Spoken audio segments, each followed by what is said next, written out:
Jay-Z is a leaderless and a faceless movement, but the government is trying to identify individuals behind the famous movement, and Boniface Mwangi, a social justice activist, is one of them. So we ask, who is Boniface Mwangi? Born July 10th, 1983, is a Kenyan photojournalist, politician and activist involved in socio-political activism.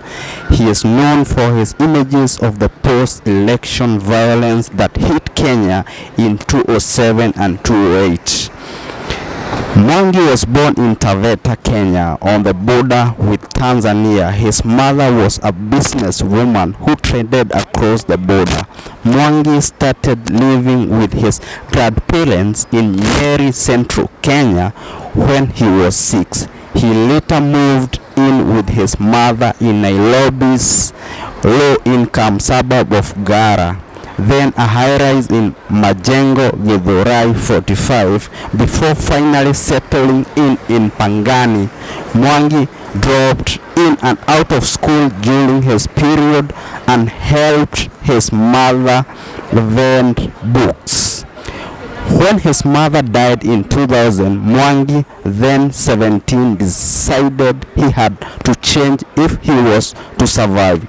He joined a Bible school with the intention of becoming a pastor and secured a diploma in biblical studies.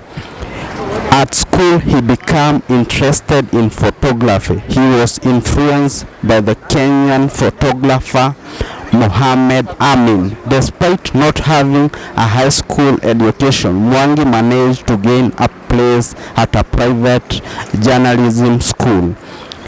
To fund his studies, he had to continue selling books on the street, but soon began to gain experience as a photojournalist. He published photographs in the national newspaper The Standard, and in 2005 won his first photography prizes. With 3 years, he received international recognition as one of Africa's most promising photographers. He was awarded the 2008 and 2010 CNN Photojournalist of the Year award. However, he put his photography career on hold to work on Kenya's social justice.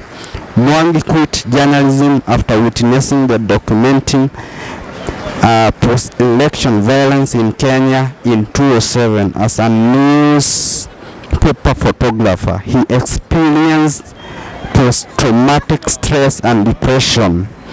He was also directly affected, having to move temporarily after people of his communities were being threatened. More importantly, he was frustrated.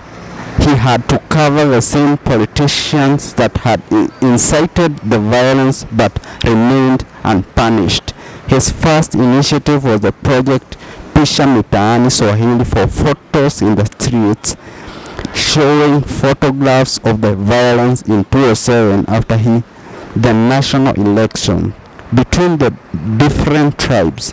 This traveling streets exhibition was shown around the country for people to discuss reconciliation and promote national healing. Over 600,000 people saw the exhibition. This was later complemented by the documentary Heal the Nation, which was shown mostly in slum areas. Following this initiative, Mwangi started to develop a stronger human rights stand in his work on fighting political cooperate, impunity, speaking out against bad and corruption, political leadership, and promoting a message of peace for the elections planned for 2013 with initiative called Mavansha and Team Courage.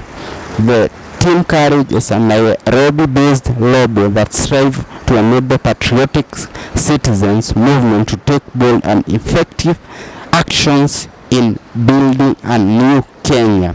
His initiative is Power 254, which was launched in 2011, a hub space for artists and activists to work together towards social change, advancing human rights in Kenya.